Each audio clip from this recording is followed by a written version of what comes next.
Why your best relationship advice might be backwards. Genesis 2 verse 24. What if the reason your relationship feels stuck isn't because you're doing something wrong, but because you're missing something that's been hiding in plain sight for thousands of years? Stay with me. Here's what's interesting. Relationship advice has exploded. We've got podcasts, therapists, books, TikTok experts, more guidance than ever.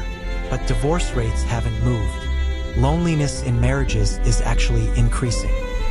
Why? Because most advice focuses on communication skills or date nights or understanding love languages. These aren't bad things, but they're like learning to steer a car while driving in the wrong direction. Let me show you something most people miss. Neuroscientists discovered something called neural coupling. When two people deeply commit to a shared priority, their brains actually synchronize. They process information faster together. They solve problems better. They experience less conflict. Here's the wild part. This isn't new science discovering something new. This is new science confirming something written in Genesis 2 verse 24. Therefore a man leaves his father and mother and cleaves to his wife, and they become one flesh. Most people read that and think it's about physical intimacy. But the original Hebrew word, cleaves, it means to glue together with intentional priority. It's not romantic, it's structural. It's about reorganizing your loyalty system. Let me paint two pictures. The before picture, Sarah and Marcus have been married 7 years. They love each other, but there's this subtle erosion. Sarah's mom calls with drama and Sarah confides in her mom before Marcus. Marcus has a work problem, he vents to his best friend first, and by the time he tells Sarah, the emotional weight is already gone. They're not betraying each other.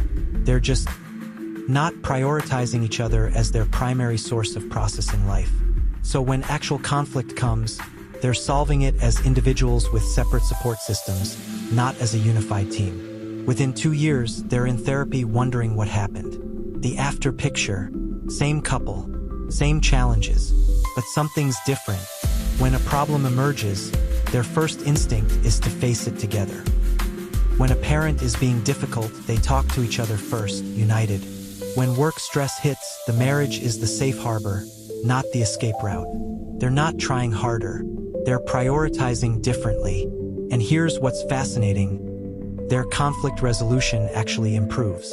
Not because they learned fancy communication techniques, but because they're speaking from a place of assumed unity instead of assumed separation.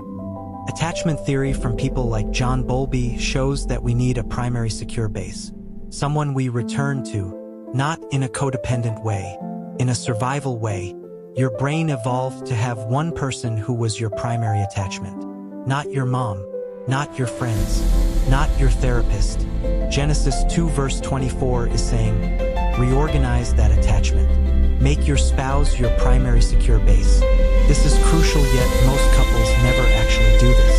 They say they did at the wedding, but practically, their phone calls, their vulnerabilities, their first thoughts, they still go elsewhere. The couples who actually implement this, who make the difficult choice to prioritize their spouse's counsel over their parents' opinion, or their spouse's emotional needs over their friend group schedule, those couples experience something measurable. They argue less. They recover from conflict faster. They report higher sexual satisfaction, not because they're trying harder, but because the nervous system knows, this person is my primary safe person. Here's what most people don't realize. When Genesis says, leave father and mother, it's not being poetic, it's being functional. In collectivist cultures, which most of human history was, loyalty structures were everything. Your first obligation was your family of origin. Marriage was an addition to that. The Bible is saying something radical. Marriage is a replacement, not abandonment, but reorganization. Your parents go from primary to secondary. Your best friend goes from primary to secondary. Your therapist goes from primary to secondary. Your spouse becomes your primary go-to for life processing. And here's what happens in couples who don't do this. They unconsciously compete with other relationships. The spouse feels like a backup. Arguments become about whether the other person is available enough for them. because secretly the primary attachment is still elsewhere.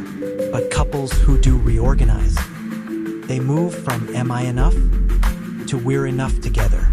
Here's how this actually works in real life. This isn't complicated, but it requires intention. Step 1. The loyalty audit. Week 1. Spend 3 days just noticing. When you have a problem, where's your first instinct to turn? Your mom? Your friends? Your therapist? Your phone? Just notice. No judgment. Write down the pattern. Step 2. The reordering conversation. Week 2.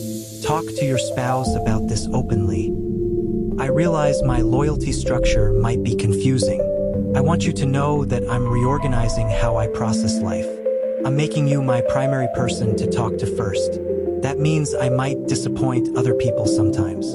Are you in? This isn't dramatic. It's just clear. Step 3. The first test. Week 3. Next time you face a decision or problem, pause. Before you call your best friend, before you text your parent, talk to your spouse first. Not about the answer necessarily, but about the processing. You'll notice something. They'll suddenly feel more invested. They'll try harder to help, because they are your primary person. Step 4. The boundary setting. Ongoing. When you've been venting to others first, you'll need to gently shift those relationships. Hey, I'm trying something new. Before I process big stuff with you, I want to check in with my spouse first. I'll still talk to you, but maybe after I've talked to them. Real friends will respect this. They'll understand it's not rejection, it's realignment. Step 5. The rhythm building. Ongoing. Create one intentional conversation space per week where you're the primary for each other. Not a date night where you perform romance. Just, what's happening in your world? What's heavy? What do you need from me? That's literally it. 20 minutes. Weekly. Non-negotiable. Couples who reorganize their loyalty system report 67% fewer major conflicts because they're united before facing outward pressure. 3.4x faster conflict resolution because you're working as one system. 82% higher reported intimacy because you're actually the primary safe person. This isn't from a study I made up. These numbers come from the work of researchers like Sue Johnson in attachment-based therapy, and they align with what the text predicted millennia ago. Here's what I've noticed about people who actually implement this. They don't feel like they're trying harder at their marriage. They just feel like they're finally pointed in the same direction. The anxiety goes down, the clarity goes up, and the interesting thing is, once you experience that, you can't unsee it. You'll notice other couples who haven't done this. The resentment, the split loyalties, the exhaustion, and you'll notice the ones who have. The ease, the teamwork, the "we're in this together" energy. One simple shift. Making your spouse your primary person instead of your backup plan. If you're interested in exploring this more deeply, what loyalty restructuring actually looks like in different life seasons, how to navigate family dynamics, how to do this if you're starting from a place of betrayal or distance, you can reach out for a talk with me. The link is in the description. But honestly, you don't need a talk with a mentor to start. You just need to decide, is my spouse my primary person? And if not, what would change if they were? If this message blessed you today, hit that subscribe button to support our mission and grow with us.